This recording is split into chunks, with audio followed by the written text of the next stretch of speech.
জেলা থেকে আগত আমার ভাই এবং বোনেরা, আমরা কয়েকদিন পর পর লেট লাইট করে ঢাকায় আসি, ঢাকা থেকে চলে যাই, কিন্তু আমাদের ভূমিহীন কৃষক, শ্রমিক, মেহনতি মানুষের দাবি আদায় হয় না। বাংলাদেশের সংবিধানের 7-1 বলা আছে রাষ্ট্রের মালিক জনগণ। আমরা মনে করতেছি এটা হচ্ছে একটা ধোঁকাবাজি কথা।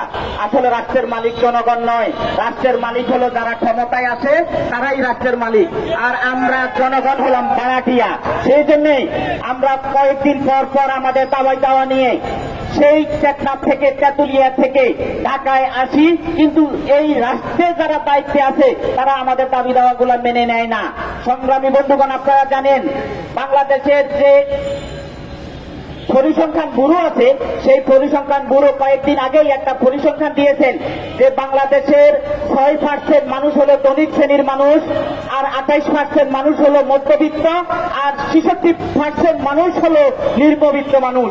কিন্তু আমরা দেখেছি যে এই যুগ যুগ করে বাংলাদেশের সেই 6% লোকেরাই তারা এমপি হয়, মন্ত্রী হয়, চেয়ারম্যান হয়, তারা এই দেশটা শাসন করে, দেশটা লুটে ফুটে খায়।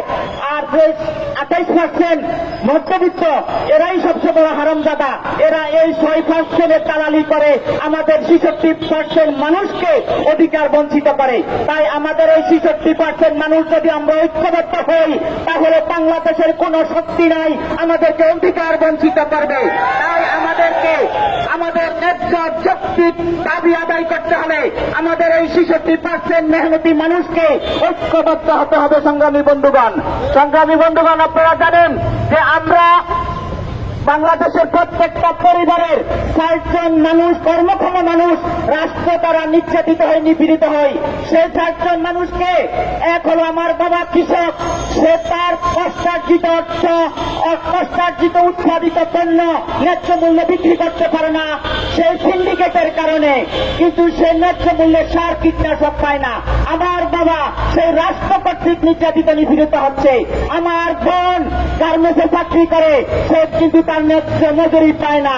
আমার আরেক বোন দেশের টাকা সচল রাখার জন্য বিদেশে যায়, সেখানেও তারা নির্যাতিত, নিপীড়িত হয়।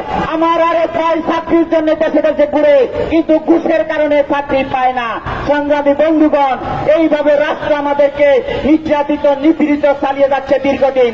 আমরা 66% মানুষ ঐক্যবদ্ধ হলে কেউই আমাদেরকে দাবিয়ে রাখতে পারবে না। সংগ্রামী বন্ধুগণ, আমরা মনে করেছিলাম যে দলীয় সরকারগুলাই শুধু আমাদেরকে নির্যাতন, নিপীড়ন করে, অধিকার বঞ্চিত করে।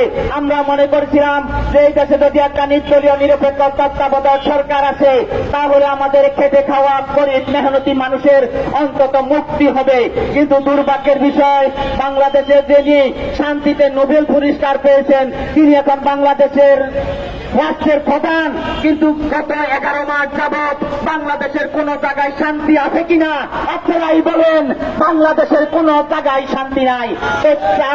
যারা ওনাকে শান্তিতে নোবেল পুরস্কার দিতে, এখন তারাও লজ্জিত যে কোন লোকের শান্তিতে নোবেল দিলাম।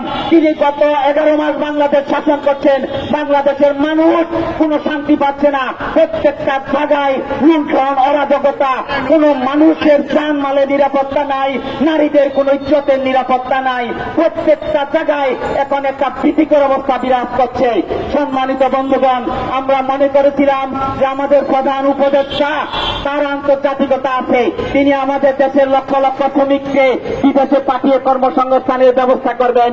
কিন্তু দুর্ভাগ্যের বিষয়, গত 11 মাসে আরো 30 লক্ষ মানুষ আমরা বেকার হয়েছি।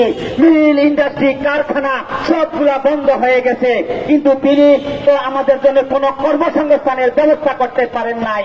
তাই এই জনগণ এখন আর এই অন্তর্বর্তী সরকারকে চাচ্ছে না। জনগণ চাচ্ছে যে এই দেশে একটা যেন নির্বাচিত সরকার হয়, অন্তর্নির্বাচিত সরকার, অন্তত এই লুটেরা সরকার থেকে অন্তত কিছুটা হলো তাদের দায়বদ্ধতা থাকে। তাই সম্মানিত বন্ধুগণ, আমরা আমাদের দাবি আদায়ের জন্য আমরা কাউকে কাতুকুতু দিয়ে পৃথিবীতে কোন দাবি আদায় হয় নাই। দাবি আদায় করতে হলে রাজপথ থেকে দুর্নীতিবাজদের চোখে চোখ রেখে দাবি আদায় করতে হয়। সেই দাবি আদায়ের সংগ্রামে আপনাদেরকে আহ্বান জানিয়ে আমি আমার কথা শেষ করছি। সবাইকে ধন্যবাদ।